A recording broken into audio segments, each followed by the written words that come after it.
O mundo inteiro depende do clima e o agro é absolutamente uma consequência desses fatores. Hoje vamos olhar para as influências meteorológicas na produção agrícola, destacando aí os fenômenos do El Niño e Laninha. Assista agora A Força do Agro com Joyce Maffezoli. Celso Oliveira, meteorologista da Tempo-Ok. É um prazer recebê-lo, Celso. Muito obrigado, Joyce. Olá a todos. Uma indústria a céu aberto. É como podemos definir o agro, sendo totalmente dependente aí do clima, fenômenos como El Niño e Laninha, que acontecem a milhares de quilômetros do Brasil, têm o poder de decidir o futuro das safras. Celso, o que são esses fenômenos? El Niño, Laninha, o brasileiro já está acostumado, né, com essas palavras, mas a gente não sabe exatamente o que é. Pois não, o fenômeno El Niño e Laninha são fenômenos que acontecem, né, no Oceano Pacífico, ou seja, são aquecimentos ou resfriamentos que acontecem na região equatorial do Pacífico, né, e aí a gente fala, poxa, mas um fenômeno que acontece bem distante da gente, por que ele acaba nos influenciando, né? Porque o Oceano Pacífico, ele é enorme, ele cobre quase metade do globo, né? E qualquer mudança de temperatura, né, nesse oceano, que suba 2, 3 graus, por exemplo, faz com que essa água ela fique mais quente, evapore com mais facilidade, e esse vapor vai para a atmosfera, né? E isso acaba influenciando tanto a frequência de chuvas, temperaturas, não apenas aqui no Brasil, Joyce, mas em boa parte do globo terrestre.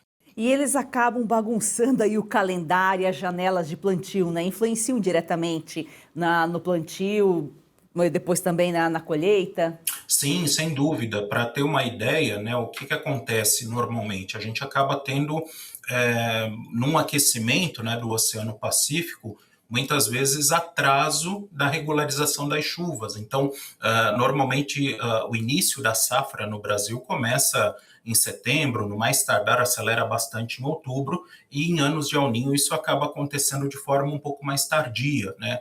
Assim como o Laninha, né, ele acaba provocando também outras oscilações. Uma delas é uma diminuição da precipitação no sul e maior dificuldade para o desenvolvimento das culturas de verão. Então, o que a gente percebe é que, esses fenômenos eles podem, claro, trazer benefícios, mas é importante sempre a gente perceber que muda um pouco em relação àquela situação que a gente normalmente espera, né? Eles acabam realmente bagunçando um pouco a atmosfera. Eles ocorrem todos os anos e sempre se intercalam, sempre se revezam? Ou pode acontecer de os dois estarem no mesmo período juntos? Normalmente não, sempre acontece um ou outro, então ou temos o El Niño ou o fenômeno Laninha, né, que é o caso do resfriamento, e tem também uma terceira alternativa, né, que é a neutralidade, ou seja, você pode ter no Oceano Pacífico temperaturas que não são nem tão elevadas, nem tão baixas, a ponto de você determinar a ocorrência de um fenômeno. E aí a gente fala que existe uma neutralidade, né, o Oceano Pacífico ele não é um grande protagonista. Agora, é importante, Joyce, a gente falar o seguinte, que neutralidade não quer dizer que vai chover dentro da média no Brasil. Por quê? Porque você tem influência de outros lugares. O próprio Oceano Atlântico, aqui do nosso lado, ele tem grande influência, né? A temperatura dele pode trazer mais ou menos umidade para o Brasil. A Antártida tem bastante influência. Enfim, a gente acaba, até mesmo o Oceano Índico, né? Do outro lado do mundo, muitas vezes acaba tendo influência no Brasil. Então, quando a gente fala em neutralidade, não obrigatoriamente você vai ter chuva dentro da média. Qual o período mais ou menos que eles permanecem? Normalmente, né, o fenômeno El Niño ele é um fenômeno de mais curta duração. Ele é muito intenso, o aquecimento é muito forte, né, e é interessante, né, o nome El Niño tem a ver até com o Natal, né, com o nascimento do menino Jesus, porque o máximo do aquecimento do Pacífico acontece em dezembro, né? Então, já há muito tempo os povos andinos conhecem esse aquecimento do Oceano Pacífico, acabaram por conta da religiosidade, dando esse nome de El Niño, né? E posteriormente os pesquisadores perceberam que existia também um período de resfriamento, né? Que acabou recebendo esse nome de Laninha. O El Niño ele dura de 1 a 2 anos e o Laninha ele pode durar aí de 1 a 3 anos, ele acaba sendo um pouquinho mais longo. Então, El Niño é o aquecimento e Laninha O resfriamento. Isso, exatamente. E nesse período nós estamos... Neste momento, nós estamos num laninha que já está num processo de dissipação, tá? Então, foi um fenômeno fraco. Para ter uma ideia, né, se a gente olha a distribuição de chuva no Brasil, né, a gente hoje fala bastante dessa questão da falta d'água nos reservatórios, né?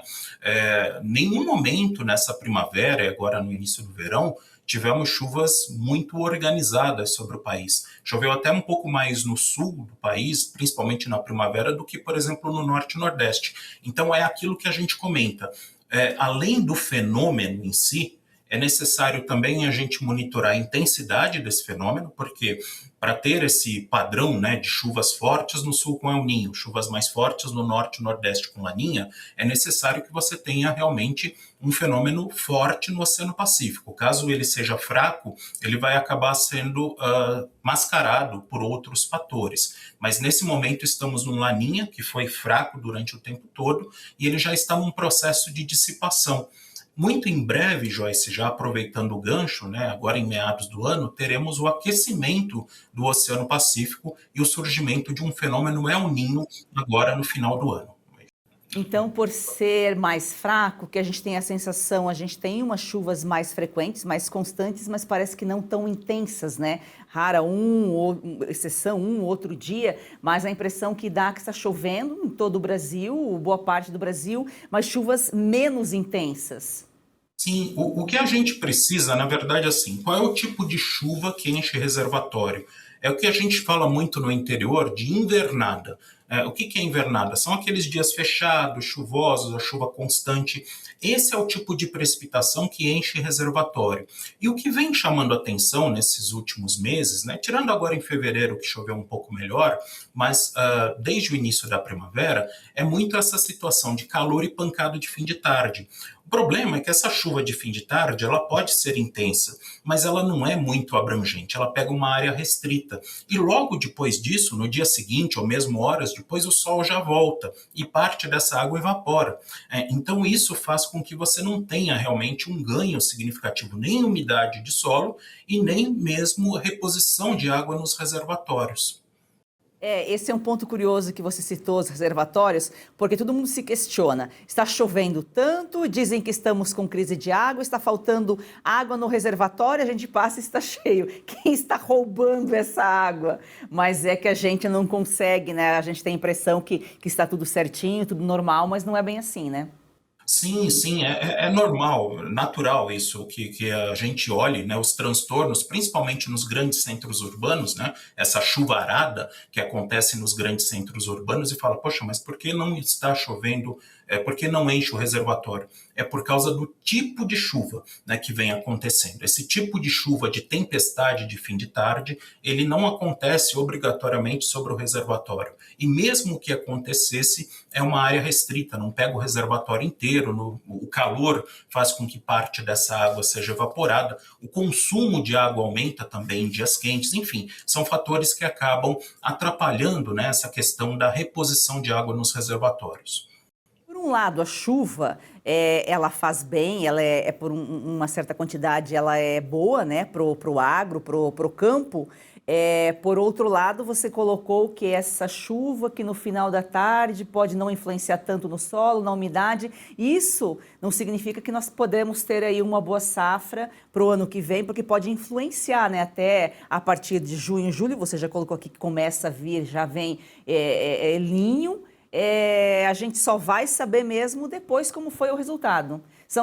É difícil, né, fazer uma previsão, até faz uma estimativa, mas não dá, não é assertivo. Porque a área atingida pela chuva é restrita. Então, é o que a gente chama muito no interior de chuva manchada, né? Então, você acaba tendo um talhão com bom desenvolvimento, porque a chuva tem sido mais recorrente, e logo do lado, na fazenda vizinha, essa chuva não está acontecendo, né? E isso já muda bastante a produtividade. Então, o desafio, quando você acaba tendo essas chuvas manchadas, é justamente estimar a safra como um todo por conta dessas situações diferentes que a gente vê em áreas relativamente próximas. Agora, uma coisa interessante, né, Joyce? Não é de hoje que a gente fala de falta de água nos reservatórios. A gente já falou em outros anos, já vem falando isso desde o início dos anos 2010. Se a gente for olhar, né, essa questão da crise hídrica versus a produtividade de grãos no Brasil, a gente vê que a situação é diferente. A produtividade de grãos, ela normalmente vem aumentando desde 2010 para cá. E a gente vive uma crise hídrica. Por que isso?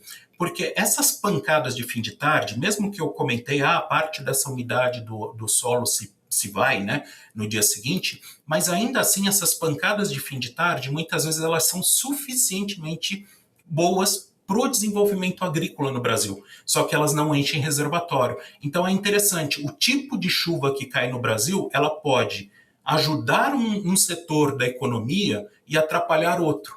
E é exatamente isso que a gente vê, inclusive nesse ano. Se a gente for olhar, claro, tivemos alguns problemas no agro, principalmente na primavera, por conta do replantio, da falta de chuva, mas a produtividade estimada no Brasil esse ano não é ruim, como a gente vê a situação do nível dos reservatórios.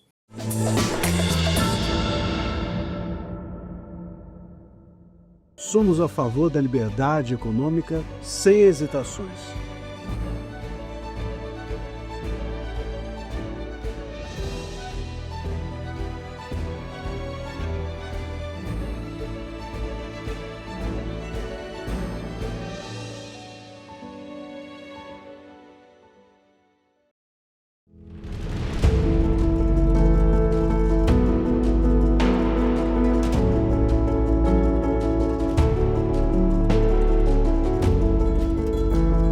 A verdade é uma só, mas diante de tantas mentiras, é preciso trabalhar duro todos os dias para que ela não se perca.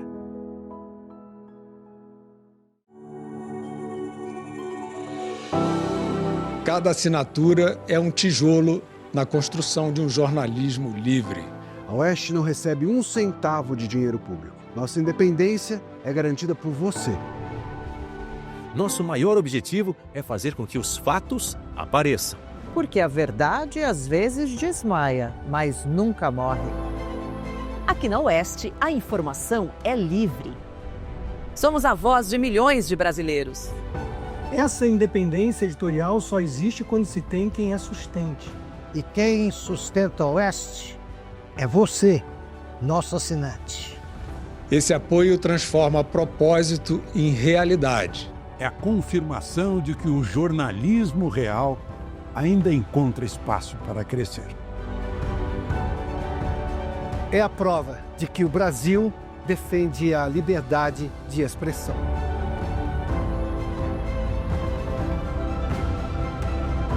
Quando você assina a Oeste, você ajuda a construir um país mais bem informado. Conhecimento é o que sustenta escolhas conscientes. É o aviso de que não existem narrativas capazes de apagar os fatos. E que a verdade continua viva. Assim como o jornalismo. Isso não é apenas um direito, é uma herança. Cada assinatura da Oeste ajuda a garantir que as próximas gerações cresçam em um país onde vigora a liberdade de expressão. Assine. Apoie. Fortaleça a verdade. Faça parte da Oeste.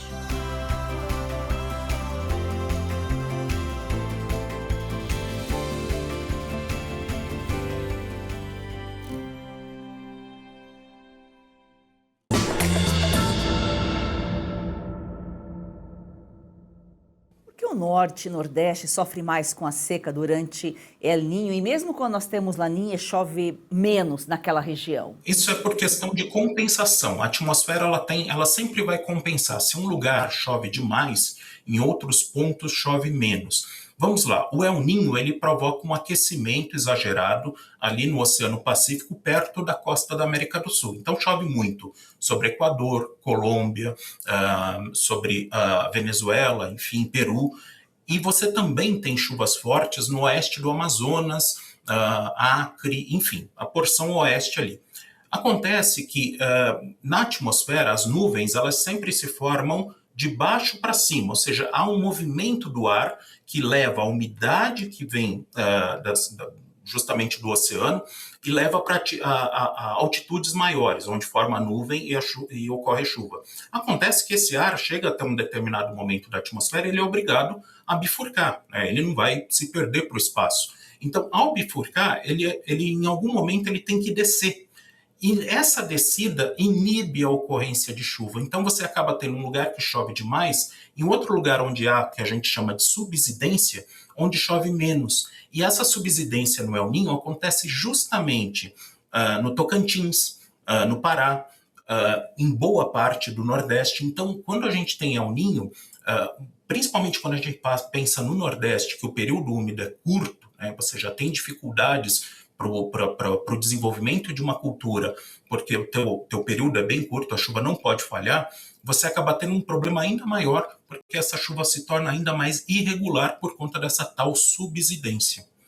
E aí tem culturas que são mais afetadas com a diminuição das chuvas. Na meteorologia, vocês conseguem saber com quanto tempo de antecedência que fenômeno que está por vir, se é El Niño ou se é Laninha? Hoje, as simulações elas indicam a chance, né, de aquecimento ou resfriamento do Pacífico com até 18 meses de antecedência. É claro que a incerteza é bastante alta nesse momento. Então, num primeiro momento, Joyce, o que a gente olha nessas simulações, principalmente olhando lá para 12 meses à frente, né, 18 meses à frente, é só a tendência de aquecimento ou de resfriamento, ainda sem dar nome, né, especificamente a esse fenômeno. A gente fala, opa, está aquecendo ou está esfriando. À medida que a gente vai se aproximando, principalmente com 6 meses de antecedência, aí já a confiabilidade nas simulações se torna maior. Tanto que hoje a gente já pode falar com bastante segurança a formação, né, desse fenômeno El Niño agora no segundo semestre de 2026. E é com isso que vocês acabam fazendo aí as previsões, só que não tão assertivas, porque, como você colocou aqui, Laninha veio, mas não tão intensa, né? Porque vocês só vão saber quando chega o fenômeno, se está mais ou menos intenso. Pois é, e esse ano tem sido, assim, os últimos 2 anos, principalmente, a gente teve 2 anos de Laninha, mas os 2 anos de Laninha fracos, e isso torna a previsão mais desafiadora, porque você passa a ter outros elementos que competem, vamos dizer assim, por esse protagonismo. No ano passado, né, na última safra, até que, entre aspas, esse fenômeno Laninha funcionou bem, as chuvas apareceram na hora certa em 2024, depois cortou um pouco em 2025. Mas agora, entre 25 e 26, realmente, em nenhum momento nós tivemos uma regularidade, né, das precipitações, a não ser agora no finalzinho de janeiro e fevereiro. Realmente o desafio se tornou bem maior. A gente sempre fala chuvas de março, né? Mas está chovendo desde dezembro, janeiro, fevereiro. A chuva chegou antes ou ela está aí, vai chover, vai continuar chovendo em março também? Continua chovendo em março, mas a questão é assim, aí a gente olha pelos dois lados, né? Pensando no agro, essa manutenção da chuva é boa para o desenvolvimento da segunda safra, né? Uma boa parte aí do milho sendo instalado agora, já perto de terminar, e isso vai ser ótimo para o desenvolvimento do milho. O problema é, de novo, entrando naquela questão da qualidade dessa chuva. E pensando o seguinte, a gente já está caminhando para o final do período úmido, né? Abril, maio não costuma chover. Essas chuvas de março, elas não são suficientes para repor toda a perda que você teve desde o início da primavera, quando a gente pensa em reservatório, né? Então, há uma situação favorável para o agro, especificamente em março, mas, por outro lado, uma preocupação que aí se estende para todo o ano de 2026. Por quê? Porque o período úmido como um todo ele foi ruim, ele não foi suficientemente forte para encher os reservatórios e enfrentarmos todo o período seco que vem pela frente agora, a partir do outono. Exemplo do milho, entre as culturas, a do milho pode ser a mais beneficiada com essas condições aí do clima? Por enquanto, em março, sim, tá? Mas o que a gente precisa ficar atento, o ciclo do milho, ele vai até o meio do outono, né? E aí, como eu comentei, houve um atraso no plantio esse ano. Na verdade, assim, quando há um atraso na primavera, no plantio da soja, né, ainda, você acaba atrasando todo o ciclo, porque logo depois da colheita da soja já planta o milho. Então você precisa esperar que essa soja fique pronta para aí sim instalar o milho. E como houve esse atraso, né, muito replantio no Brasil, a nossa preocupação talvez não seja tanto março, mas seja justamente com a expectativa de chuvas mais fracas que vão acontecer a partir de abril e principalmente em maio. Então, é um ponto que a gente ainda precisa monitorar, Joyce, quanto milho vai ser instalado de forma tardia, e aí a gente vai ter uma estimativa, né, de quanto milho, qual é a área que está numa situação mais arriscada, né, por ter sido instalado de forma muito tardia aqui no Brasil.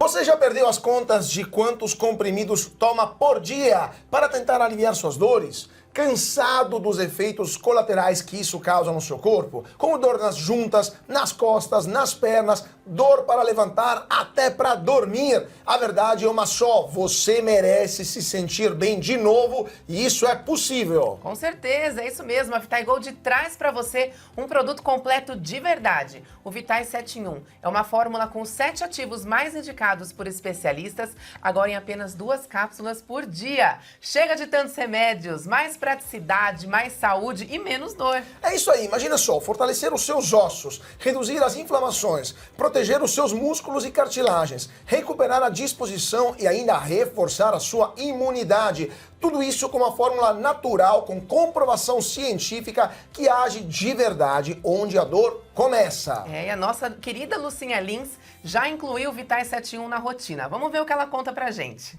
Cansada de tomar vários comprimidos por dia, não é mesmo? Eu também. Por isso a Vitae Gold tem agora o Vitae 7.1. São os 7 principais ativos para cuidar da sua saúde e ajudar você que sofre com dores nas articulações, artrite, artrose, reumatismo, fibromialgia. A Vitae Gold desenvolveu um creme de massagem e vai mandar aí para você de presente. Ligue 0800 291 2200. É isso mesmo, o Vitae 7 em 1 mudou a rotina da Lucinha e pode transformar a sua também. Ligue agora para 0800 291 2200 e aproveite a oferta exclusiva. 70% de desconto para os 100 primeiros que ligarem e o relógio inteligente, ó, vai de presente. É isso aí, então chega de remédio para tudo e solução para nada. Vitae 7.1 é natural, eficaz e foi feito para você viver sem dor.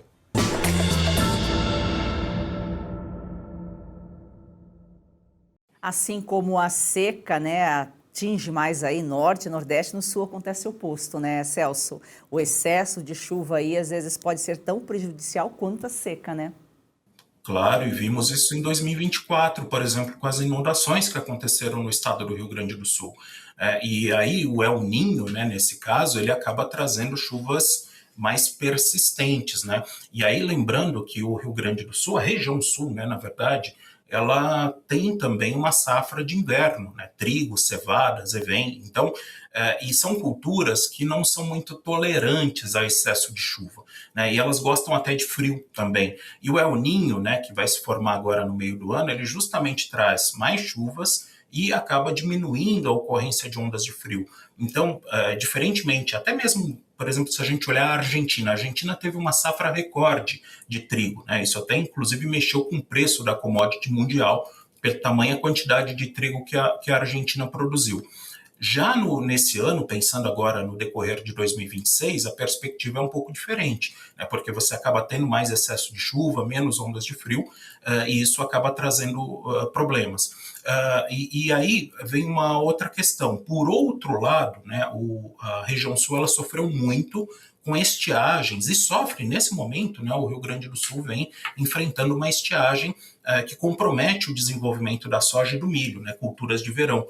E aí, caso esse El Niño ele prossiga de fato até o início de 2027, se por um lado vamos ter problemas com as culturas de inverno, o milho e a soja acabam sendo mais favorecidos, né? Então você acaba tendo uma situação, né, nesses fenômenos que você fala, tem sempre um lado que, claro, acaba sendo ruim, mas eventualmente lados onde eventualmente esse fenômeno ele pode trazer algum ganho, né? E no caso, por exemplo, do estado do Rio Grande do Sul, da região sul, normalmente as culturas de verão acabam sendo mais beneficiadas em anos de El Niño.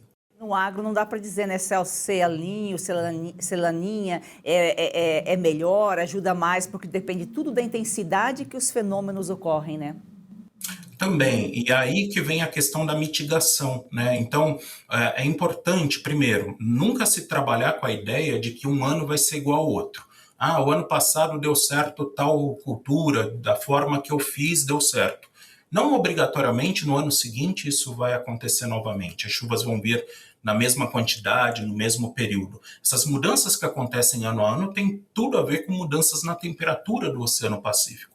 Então, é sempre importante a gente estar atento e, claro, ter estratégias diferentes diante de fenômenos diferentes, Joyce. O que o ZARC, né, que é o Zoneamento Agrícola de Risco Climático, o que é e como que ele pode ajudar o produtor? O zoneamento agroclimático, né, ele foi desenvolvido pela Embrapa para justamente determinar, né, quais as áreas e as épocas de plantio mais seguros para diversas culturas. Vamos dar um exemplo, né? Eu vou plantar feijão no estado do Rio Grande do Sul durante o inverno. Qual é a chance de ter um frio intenso que mate esse feijão, porque é uma cultura muito sensível? É altíssima. Então, a chance de eu ter sucesso, né, com esse plantio desse tipo de cultura numa época como essa é bem menor do que se eu plantasse, por exemplo, no verão. Então, o zoneamento agroclimático ele determina quais são as culturas que se desenvolvem melhor em cada região do Brasil numa determinada época do ano. E aí, claro, não vai levar somente em consideração a temperatura, vai levar também em consideração a questão da precipitação, né? Porque, por exemplo, se você não tiver irrigação no Brasil no inverno, no centro-oeste, por exemplo, no inverno, também você não desenvolve nada, porque não chove, praticamente não chove, né? Então, o zoneamento agroclimático ele serve para isso, para determinar, e aí muitas vezes isso mexe também com a questão de seguro agrícola, né? Muitas vezes o produtor pergunta, mas por que o meu seguro ele ficou tão alto? Provavelmente é porque a instalação que você está fazendo está numa situação mais arriscada. Por exemplo, pensando nas próprias culturas de inverno, né? Elas são propícias para a região sul agora, nesse meio de ano. Mas com a formação do El Niño, a chance de perda aumenta, né? Então, o seguro ele pode ser acionado com mais frequência. Então, isso acaba aumentando o preço. Então, tudo isso acaba sendo levado em consideração no zoneamento agrícola. E os aplicativos, eles realmente ajudam aí, fazem a diferença no planejamento da lavoura? Fazem, sem dúvida alguma. Eles estão cada vez mais assertivos, mais precisos, né, com relação à informação. Eu acho que o grande destaque, Joyce, é o avanço, né, justamente da internet para o interior, onde hoje você no campo consegue ter a informação na palma da sua mão, né? Então, o quanto choveu em cada talhão, qual é a umidade do solo atual, como é que está a questão da sanidade da lavoura, enfim, esses aplicativos eles ajudam muito, né, em relação ao que a gente via no passado, onde a informação ela demorava mais a chegar. Celso, de uma forma geral, quais são as dicas aí para os produtores, então, sabendo, né, que nós estamos no momento com Laninha, El Niño vem aí a partir do segundo semestre, mais ou menos, quais as dicas, os cuidados aí para o produtor? Bom, vamos lá, os cuidados, né? Eu acho que os cuidados eles começam já agora com a segunda safra de milho, né? Não imaginar que a chuva que aconteceu principalmente em abril do ano passado, ela tem a mesma intensidade e favoreça tanto a segunda safra como aconteceu no ano passado. Esse é o primeiro ponto. O segundo ponto é a questão do excesso de chuva que a gente deve observar a partir de junho, julho no centro e sul do Brasil, não apenas na região sul, mas algumas áreas até mesmo de cana-de-açúcar aqui em São Paulo, Mato Grosso do Sul, podem também ter excesso de chuva em alguns momentos durante a colheita. Outro ponto também importante, segundo semestre com muito calor, né? No ano de 2025 não tivemos uma primavera das mais quentes, mas a expectativa para 2026 é que tenhamos ondas de calor tanto nas regiões sudeste como centro-oeste. E por fim, o El Niño ele costuma atrasar a regularização das chuvas no norte e nordeste. Então, é importante que o produtor ele procure por cultivares que sejam mais tolerantes à estiagem, né, já que as chuvas tendem a ser mais irregulares entre o final de 2026 e início de 2027. Joyce. Não é fácil a vida do produtor. O agro é uma atividade de risco, porque tem o tempo, né, como um grande aliado, e o tempo é incerto. Celso, muito obrigada pelas suas informações, pela sua participação aqui em A Força do Agro. Eu que agradeço, Joyce, a gente sempre fica à disposição. Muito obrigado. Muito obrigada e gratidão a você que nos acompanha aqui de segunda a sexta-feira. A Força do Agro é o Brasil que dá certo.